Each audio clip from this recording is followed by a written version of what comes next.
Welcome to our special holiday edition of the Clark Howard Show. You know, our mission is to serve you with advice and information that empowers you so you make better financial decisions in your life. And here's Krista, for those of you who watch our YouTube show, wearing your Christmas red. Mm-hmm. I'm wearing my Hanukkah blue. And this is such a joyous time of year. And we are still raising money for children in foster care for this Christmas. And you can find out how to donate in this, our 35th year of Clark's Christmas Kids, at clarkschristmaskids.com. Gosh, that's a very clever name for something. clarkschristmaskids.com. Anyway, through your generosity over the years, we've raised more than $50 million to buy gifts for children in foster care. And you know how that incredible thing happened? Because of your generosity. So many people who've pitched in to make a difference for children. They haven't done anything wrong, but their families, for whatever reason, were unable to take care of them. And they ended up in a foster group home or foster home. And so you're the one who can put a little bit of Christmas cheer and a smile on their faces at clarkschristmaskids.com. You know what's amazing now too, because of how many years, decades you've been doing this, we have people who now come, like we do some live remote broadcasts on radio to collect gifts in person, and people will come with their kids and say they received gifts as foster kids and what it meant to them to know that someone was thinking of them and they have their kids they're buying for other kids. It's unbelievable. So kids in foster care often feel like they're forgotten about, that they've been cast aside. And if they're younger, they think they did something wrong. Mm-hmm. And so they're dealing with a lot. So this is something that may to you seem trivial or small, that a kid going through all that you want me to give them a gift. Let me tell you, that gift is so symbolically important. Forget the actual gift they're getting to open. The fact that a stranger cared about them and loved them enough to buy them the gift means so much. But now we're going to move from, hey, let's do something bright and cheerful for Christmas. To the Grinch. To the Grinch. Working overtime to separate you from your money this holiday. I mean, they never take a day off. They're trying to Grinch your wallet all year long. I'm going to warn you about a scam that's hitting people all over the country. And later, do I have some good news for you about gas prices? Irrelevant to you and me, Krista, both driving electric vehicles. But actually, we figure in the equation why gas prices have gotten so much better. That's a riddle. All right. Talk about that later. But right now, we're going to talk about something you've got to know. There are so many scams operating right now. A lot of them, I want to tell you, first of all, I'm going to mention Amazon. None of this is Amazon's fault. But criminals are impersonating Amazon security personnel. They know just enough about you that they sound credible. And what they're trying to do is trick you into allowing them to take over their Amazon account. You think you're helping them go after a criminal, but they're actually the criminal themselves. Amazon security is not trying to contact you about somebody trying to get into your account. And that is just bogus. But I want to talk about a wider problem with this. And remember, again, the people will represent themselves as Amazon security, an agent of Amazon, something like that. But the overall problem that you've got to be aware of is, you know how everybody wants you to store a credit card or debit card? This is a lot riskier for people with debit cards, by the way, where you already have stored your form of payment in Amazon or Walmart or any shopping site, any airline site, any hotel site, they're all trying to get you to store a form of payment. And the reason they want that is so that the purchase is as what they call in business as frictionless as possible, that it's as easy as possible. Think about how Amazon tries to get you to do one-click purchase. And you've already got that form of payment, you got your address, all that. Okay, so somebody, without you even realizing it, hacks into one of your accounts. They add a new address. They use the already stored form of payment to pay for the item going to that address.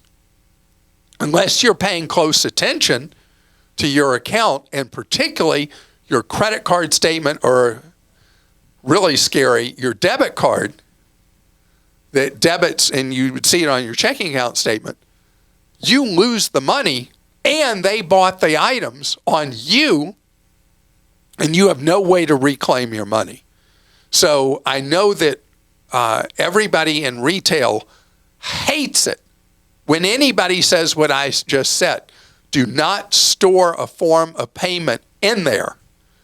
And then, yeah, it means every time you go to buy something, you got to pull out your card and put it in and enter all, the expiration date. Some retailers want your 3 or 4 digit code on it.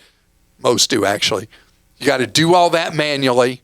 Worth it, because the hassle when somebody, without you realizing it, having hacked in, starts buying stuff as if they're you, it's a mess. And listen to this.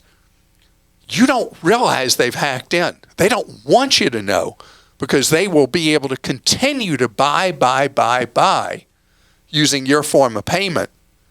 And you're buying there as well. You don't realize something weird has happened. And this is why storing that form of payment is hazardous to your wallet. Again, this is not Amazon's fault. It's not the airline's fault. It's not Walmart's fault. It's nobody's fault. All right, we'll go other than the crooks. Okay, Art in Texas says, this is a tip for Clark, and everyone who listens can eavesdrop. He has complained about the high price of Amazon Prime's membership. If someone has access to Navy Federal Credit Union, they have a credit card called the Visa Signature Flagship Rewards. It has a $49 annual fee, but it includes a $139 statement reimbursement if you pay for your Prime membership with it. I have a calendar reminder to verify the details a week prior to my renewal in case it ever changes on the Navy Federal site or the Prime side. It's not completely free, but it's much more reasonable price for Prime benefits at $49. Isn't that awesome? I'm a Navy Federal member, as I've been for a long, long time. And my Navy Federal card is not this one, so I don't get that benefit. In addition to what you just talked about here, people who have certain American Express cards get Walmart's equivalent membership, Walmart Plus, for free. So a lot of credit cards looking for what is the benefit they can offer you that'll get you to use that card more often or to get that card, are offering unusual things like you've just told me about with this Navy Federal card. Okay. Jason in New York sent this in. I don't know if you want me to mention the retailer here. That's a lot to say, but yes, do, because we've had this question before about Costco. Okay. I've been a longtime BJ's wholesale member, and generally speaking, I love shopping there. Great customer service has always been my experience. However, there's one issue that's come up multiple times that I just don't understand. When I buy a high-price item that's on sale, for example, a laptop, computer, or TV, the sales tax I'm charged is not based on the sales price, but based on the original price. This happened a year ago when I bought a computer. When I realized what had happened, I returned it, and they didn't give me any satisfactory explanation as to why they do this. I'm interested now in buying a very expensive TV, but when I go to purchase it, the sales tax is calculated as full price. I live in the highest sales tax county in a high sales tax state, so this is a pain in the neck. I went online and saw there are lawsuits in different states regarding this in BJ's. Any idea what's going on here, and do I have any leverage? Okay, so this has been going on for years with particularly the warehouse clubs, that will have a price on an item that is discounted because of a manufacturer's discount, not one from the retailer. If I go to a clothing store, like let's go to one of your favorite, TJ Maxx, and I buy something from the Max, and it's on a markdown rack. And so let's say the item was 20 and now it's 15. I pay sales tax on the 15. On the other hand, if I'm in certain states, certain taxing jurisdictions, the sales tax authorities insist that a manufacturer discount is like a rebate, and that when it's not from the retailer itself, it's from the manufacturer, you pay tax on the original amount, not the price net of the manufacturer's rebate. That the state taxing authorities say that it's a rebate, not a discount like a markdown somewhere else. Don't shoot the messenger. That's where the fight has been going on in various states with the warehouse clubs for so many years I don't even remember.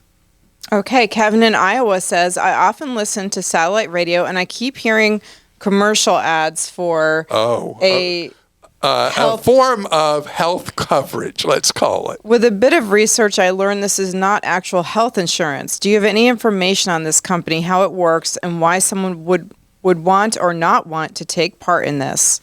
Okay, so these plans are not insurance. There is a provision of the law based on the separation of church and state that faith-based organizations can offer health reimbursement coverage, not insurance. So it's a risk pool.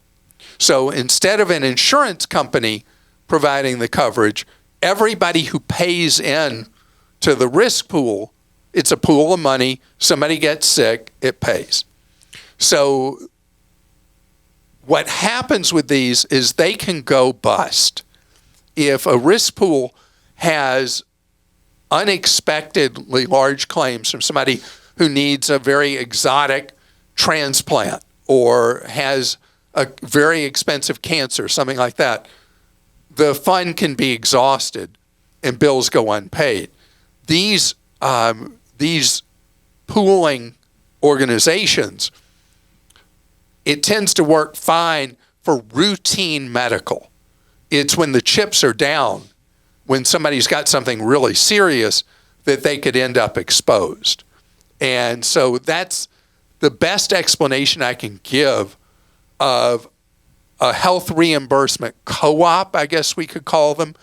And as a general rule, these organizations, almost 100% of the time, will be in some way a religious co-op or faith-based co-op or something like that. So it's much, much cheaper. There's generally not deductibles, but the outside risk is so great. Also, these organizations can say they don't cover certain conditions. And so they wouldn't cover something up front, they tell you. They're not going to cover an expensive illness, a transplant, cancer, things like that. And so you got to know what you're buying with the much lower premium. Coming up ahead, I'm going to talk about something that the trend is absolutely your friend. What's going on with gas prices? Wow. This is great news, barring who knows what in the world. Gas prices are headed down. A lot of people who follow the oil and gas industry, experts can always be wrong, but the guess is what I'm going to call it, is that the better and better prices that are showing up in many states at retail are going to continue through 26, barring who knows what in the world. Because there's an oversupply of oil being dug out of the ground, creating an overhang of too much supply out there sitting on oil tankers around the world. Do you know the wholesale price of gasoline changes every day? But the wholesale price, which is what it's sold behind the curtain by the oil majors is down to $1.78 a gallon. $1.78. I mean, seeing that price of the one first, what a shock. And in Texas, which generally is one of the price leaders in gasoline, a number of stations are now selling at retail at $1 something a gallon, pushing up towards $2, but $1.90 something a gallon. And this is the leading edge of what I think we'll see over the next few months in more and more states, is we'll see prices around the $2 a gallon. Mississippi is already right there. Mississippi is generally one of the lower price states for gasoline. Here's what's going on behind the scenes. Worldwide, the sale of pure gasoline vehicles now represents only a little more than half of vehicle sales. Total electric and hybrid vehicles get so much better fuel economy than gas engine ones, has reduced steadily the demand for gasoline. Takes a long time for the fleet to turn over. It's like a 14-year cycle.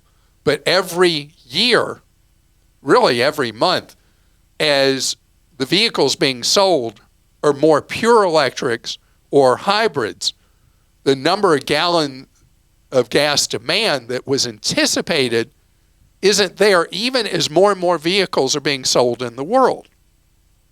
So those electric vehicles and the hybrid drivers are driving the slower demand than was expected. Eventually, the oil industry will say, what are we doing here? But for now, as a gas engine vehicle driver, you're going to have the benefit of these lower prices. Now, war breaks out somewhere, involves an oil-producing country, things could get ugly quickly in the oil market. But the overall trend is excess supply to the benefit of your wallet at a time that inflation has been pretty ugly for us for 6 years. Krista? All right. Paul in Ohio says, is it better to rent a car for a longer drive or drive my own car? I'm driving 2,000 miles over 1 week. Absolutely rent a vehicle. This is something I've recommended to people for years, especially if you drive an older vehicle. Rent one for your trip. You're driving a long distance of miles. As long as you can book a vehicle at a very decent price, and there's no geographic restrictions on where it can be driven, which is very rare if there's a geographical restriction, renting the vehicle is much smarter than putting the miles on your own vehicle. Figure that per mile in your own vehicle, if you look at what AAA has figured out, costs you about 60 cents a mile, which is a number you're like, how could it cost that much? That's what it costs when you consider insurance and depreciation and interest on a loan and fuel, even though that part's gone down. So renting is a much better plan.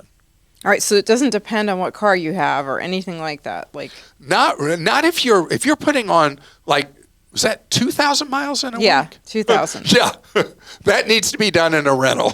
Okay. All right, Brent in Washington says, I'm planning a trip to Arizona soon, and I'm afraid to use any rental car company at this point because of the horror stories of bogus charges. Are they all bad, and should we all just take our own chances with Turo? Take our chances with Turo. Yeah, and I've been part of the chorus letting you know about all the problems with the car rental industry. The only company that I will not rent from now is Hertz, because of the problems Hertz has had with the implementation of using their supposed AI brilliant technology. And people have been just, in my opinion, totally hosed by Hertz, really mistreated by Hertz. And the reality is, no matter who you rent from, even with a Turo, you need to shoot a thorough video of the rental car or the Turo before you leave with it. Really take your time. shoot that video, store it on your phone. When you return the Turo or rental car, you do the same thing again. Now, what I've read in trade publications is you got about a 1 in 30 chance when you rent a car that the rental agency is going to try to charge you for supposed damage to the vehicle. Some of that is absolutely true. You damaged it, you got to pay for it, or your credit card, or your insurer, or whatever. But your best protection is if you're doing the walk around in a vehicle and there's clear damage on it, go get a different vehicle before you leave. If it's a Turo, you need to call the owner and say, hey, look at this picture I got of your fender. What do we do here? It needs to be dealt with up front before you leave. And then you shoot that same video when you return it. Keep that video for 90 days. And then by 90 days, you should be in the clear with any damage claim from a car rental company or a Turo owner. Okay, Gayle in Ohio says, I'm thinking of leasing an apartment and car long-term where my grandkids live. I'm already accumulating 4 to 5 months there each year. I don't want to sell my home. It's finally paid off, but travel costs, particular hotel costs, are prohibitively high. Furthermore, I'd like the idea of my own place to come back to when I visit. Any cautions or observations would be helpful. So, Gayle, you're a really smart person because renting an apartment, a lot of apartments rent in 3-month cycles, rent or more, doing like a 6-month lease, something like that, would save you so much money. You're going to have more space. Even if you do a studio apartment, you're going to have more space than you would staying in hotel rooms.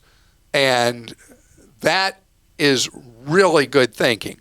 On the car, something I've not mentioned in at least a year, Sixt rental car, S-I-X-T, I guess is how they spell it, which is a European-owned rental car company, does short-term leases of vehicles in the United States, 30-day cycles or longer. It's like a subscription to a vehicle.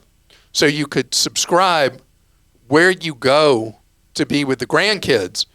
And if there's a Sixt available there that does the 30-day plus leases, it is a more economical way than you renting a vehicle. So both of those things make perfect sense. All right. Victor in Alaska says, thank you for your service. I wanted to report a good customer support case from Walmart and how they used technology to resolve my case. I bought a pair of inexpensive gloves from them along with some other grocery items and used self-checkout. Once I reached home, I couldn't find my gloves. A couple of days later, I had to go to the same store for another purchase. Since the customer service line was empty, I explained my missing gloves case to the person at the desk. She called her supervisor. The supervisor took the item details, checkout kiosk number, and timestamp from the receipt and asked me to wait. A couple of minutes later, she returned and informed me they had seen my gloves fall onto the floor at checkout in their security camera footage. She asked me to pick out another pair of the same brand and have it checked out at the customer service support free of cost, which I did. I was impressed by the use of technology to resolve my case. I wasn't sure this was possible, and I checked with customer service only because the line was empty. They may have a limit on their video storage and may overwrite newer videos after a specific period, so this may not work for everyone. I wanted to share this incident that shows the positive side of surveillance. I love that story because, you know, we've talked about how Sam's Club, which is Walmart owned, has, if you're a Sam's member, you look, there are AI-based cameras everywhere in there. And that's how people are able to do the just walk out thing at Sam's Club. And Walmart has a much bigger, what they call shrinkage problem, much larger theft problem than Sam's Club has. And so they have such explicit video, and that they used it in a way that was so positive for you as a customer is really great. You ever done that? You ever walked out of the store without everything? Mm-mm. I have. I'll be, you know, I'm so social. I'll be talking to somebody. Oh, yeah. And I'll leave one of the bags that I rang up at self-checkout there, and I don't realize till I got home. Hey, where's the so-and-so that I bought? All right, I'm going to do a quick one more question. I think this might be a record. Eileen in North Carolina says, when searching for a 3-night hotel stay in Las Vegas on kayaks, several choices are sometimes 50% cheaper than going directly to the hotel and resort's website. Can I trust some of these other sites, or should I just deal directly with the hotel? So what a wonderful question. The UFO hotel sites are hazard with potential opportunity. A lot of those sites are not trustworthy, and it's very, very hard when you use them. And when I'm looking for a hotel room somewhere, and I'll see this great price, and then I'll see a crazy UFO hotel booking site. And what I do before I book it is I go elsewhere and I start looking at reviews of it. And there's only been one time I've ever seen one of those UFO ones that after reading reviews, I went ahead and booked it. Having said that, Las Vegas is in a slump. And so Las Vegas is a unique circumstance right now in that Las Vegas overpriced things, got greedy. I'm not even going to do, a lot of news stories have been attacking private equity for that. I've done enough with private equity. I'm not going to say that. I mean, I also think a lot of gambling has gone online, and people probably aren't going there as much as they used to because of all this, the big online gambling problem. I mean, that's just my guess. I could be wrong. That's possible. I don't know. But Vegas has gotten so expensive that people are like, I'm not doing that. So there are more deals than there have been in a while. With hotel specials, though, be aware that a lot of the Vegas hotels charge huge daily resort fees. There was a funny story in the Wall Street Journal from their travel writer where she booked, I think it was an $11 hotel room. And by the time she was done with all the fees, it was over $100 a night. Wow. For an $11 hotel room. But that it is possible that you'll find crazy cheap rates on hotel rooms that will not show on a hotel's own website or a casino hotel's own website because they don't want to discount everybody. They only want it to be almost like a semi-private special. And that's why I book so much through Priceline, hotels.com, booking.com, because a lot of times hotels will discount through them, but not direct. Especially true with Marriott properties. Marriott doesn't want their hotel owners selling through the third-party sites, but when you book through Marriott, you get your points, but you'll generally pay the highest prices available on a Marriott-branded property, not the lowest price. You have to go to these third-party sites where you won't get your Bonvoy points to get the better rates. All right, I'm going to read one more thing just to really kick it in here. Aaron in Minnesota says, on a recent episode, you referenced your dogs being named Costco Wholesale and Kirkland Signature. You posed the question of what your next dog's name should be. I'd like to humbly suggest you go with Buck50 All Beef, which continues to keep naming in line with your favorite wholesaler. Say that.